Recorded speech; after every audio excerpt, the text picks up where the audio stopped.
It's probably going to amount to about 300,000 words. Give me about 3 weeks to get through them. I read everything you write. I don't skip anything. Let me get through it, give you a grade. If you see a grade that shows up like anywhere between 17% and 25%, what happened is Canvas put the rubric that I have to grade for that agency outside of us. Send me a quick email and I'll correct that and put in the correct grade. I grade the rubric first so then I can go grade your essay, and that should not happen, but you just never know with technology. Okay, so if you let me know, that will work, and then that will give you a very clear idea where you are currently in the class. And like I said before, after that you need to do well on your quizzes if you want to increase your grade any after that. So no questions, we're all up to speed. Okay, today I want to talk about moral standing. We need to talk about moral standing because libertarianism guarantees us the maximum amount of freedom, but not total freedom. What would total freedom be called? Anarchy. Everybody does what's right in their own eye. So we have restrictions. Too many restrictions lead us more towards a controlled government, or in the extreme, a totalitarian government, but we need rules: no lying, stealing, cheating, raping, and robbing. The word picture for libertarian political philosophy: I can swing my arms as much as I want as long as my elbow doesn't come in contact with your nose. When it does, I've infringed on your rights. And that's a problem in a libertarian society. What happens when we infringe on one another's rights? Well, see, in our society, we've decided the remedy for that is something called justice.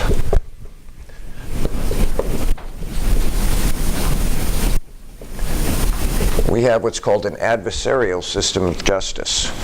We have two parties. One will be called a plaintiff. This person brings a charge. And then you have a defendant. And this person defends themselves against a charge.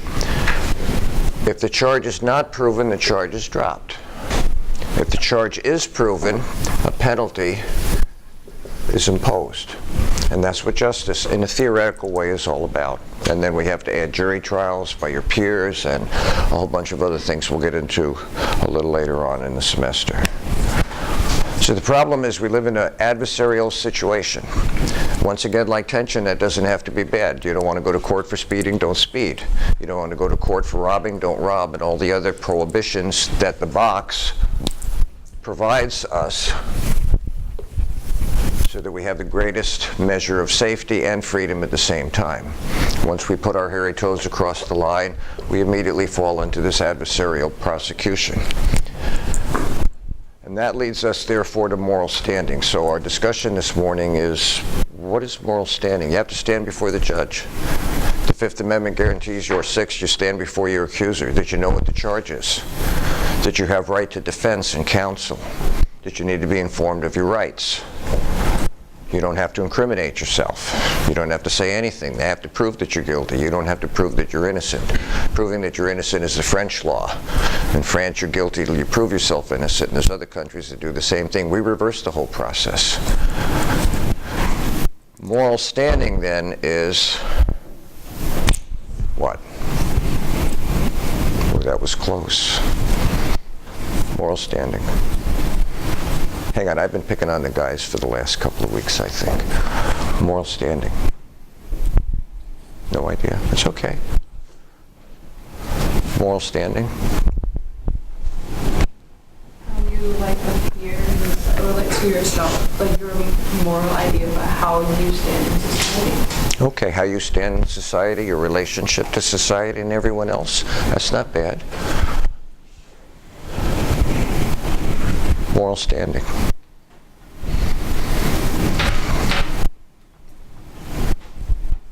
Moral standing would be like your character and like who you are. Okay, that's your moral character.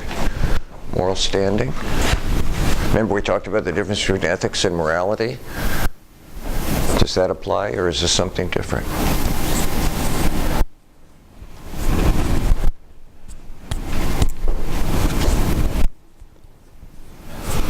Moral standing is at the very foundation of how we live with one another in a democratic, libertarian society. What your place is in society, not what you do, what your legal place is in society, what moral rights you have and moral rights you don't have.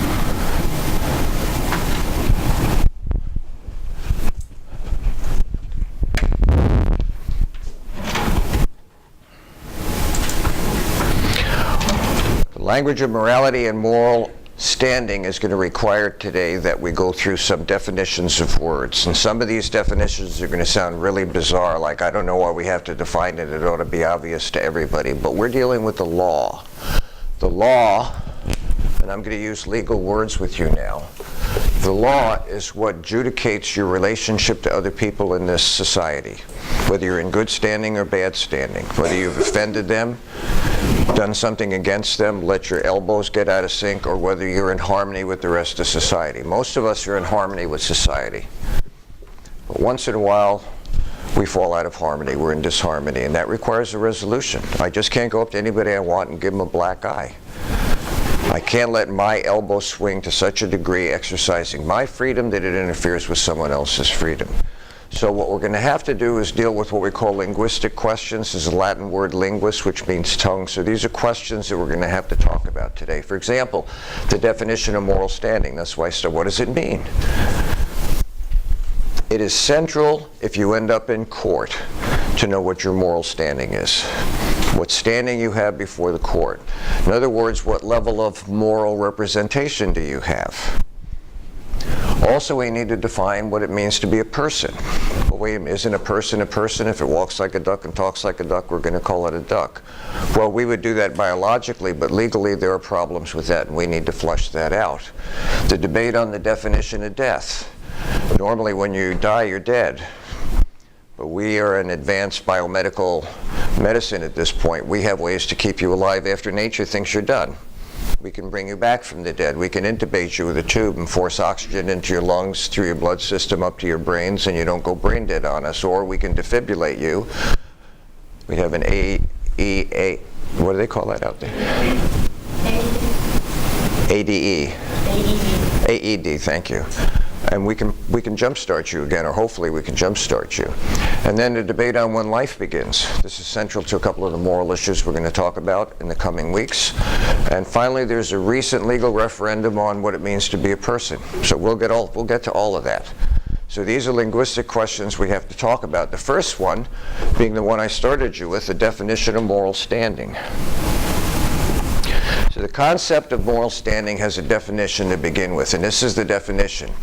Any being or object to whom we owe some kind of duty is having a moral claim on us. Which doesn't really make sense, does it? But it does. So let's do it this way. Can I erase this? In fact, I'll go over here. So when you decide to buy a car, they'll let you buy the car, but you also need to show them proof of income. Right. One of the things you need, let me do it for you, is insurance. The car has to be insured because there's jeopardy out there on the road. You're driving at least a 2,500-pound Bullet, maybe up to 3,500 pounds, and you're traveling, let's say, at 50 miles an hour, and there's 12 feet between you and the car going the opposite direction. If you do any kind of math, you're closing at 100 miles an hour at 7,000 pound-feet of force. And that's why people get killed in accidents. So they want to make sure you're insured. Insurance pays for your liability. Now, we're in a no-fault state. In other states, their insurance would pay for your liability as well. So you need to have insurance. Okay, so what happens when you buy insurance? You go to an insurance company and you pay them for their insurance. What happens when they pay you or when they give you insurance? What happens is a contract then occurs between you and them. This is a binding agreement. You need insurance. The state requires that. That's one of the restrictions. You can't drive without insurance. If you get busted without insurance, there's certain penalties that go along with it. So you obey the law, you buy insurance, and then this insurance company is in a contractual agreement with you that if you have an accident and the terms of the contract are covered in the accident, they will take care of your bills, your needs. Maybe pay you, take care of your medical bills. Maybe if you're at work, they give you insurance. They will take care of it depending on what the nature of the contract is. Everybody follow that? So you end up being in an accident. They're hoping you never are. They know that everybody will be in at least one major accident, that's statistically.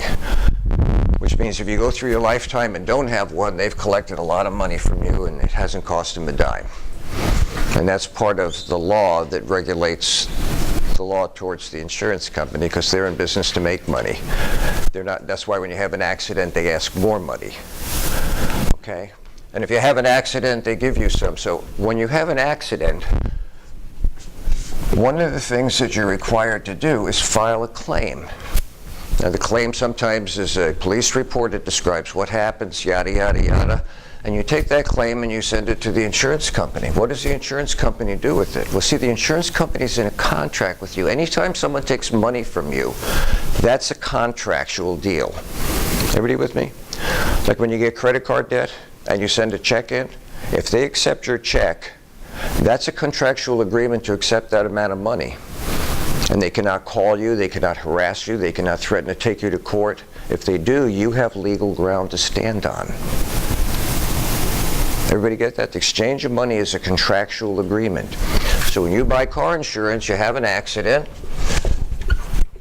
you make the claim, and the insurance company has a moral obligation to examine the claim because they're in a relationship. They didn't have to take your money, they took your money. Therefore, they have a moral obligation to look at the claim, and if it's a valid claim, to honor it. Any being or object to whom we owe some kind of duty, the insurance company owes you the duty of having a moral claim on them if in fact you have a legitimate claim to file against them. That's all moral standing means. We're in an adversarial relationship with two parties. Instead of a charge, it's a claim. And if the claim is valid, there's an obligation, a duty, to honor that claim. Your moral standing then is justified because you're in good terms with one another. You're in a moral agreement. So there's obligations and duties that go along with it. That's all it means by moral standing. That's why I asked you, what's your moral standing? If you're not speeding, you can't get arrested for speeding. If you're not robbing, you can't get arrested for robbing. If you are, your moral standing diminishes because now you're at fault. But you still have moral standing. Does everybody follow that? Who has moral standing? Well, human beings have moral standing. Why do we have moral standing? Because we write the rules. Extremely abnormal human beings, like children that are born with anencephalitis. They have a brain stem, but they'll never develop a higher brain. But they are people. They look like us. They don't talk like us, but if they had enough going for them, if they didn't have these biological deficiencies, they'd be like us. We also want to give animals some kind of moral standing. You can't tie the tails of two cats together and set them on fire. You can't kick the dog down the street. Animals have some kind of moral standing. We may have advocacy groups for them, but they have some kind of moral standing. The environment has some kind of moral standing. I've been to 17 countries in this world. This is a big rock. Trash this rock, we're going nowhere. I don't care about Elon Musk's dream to send people to Mars or NASA. Our best efforts sent 6 people off the planet so far. We're going nowhere if we trash the house.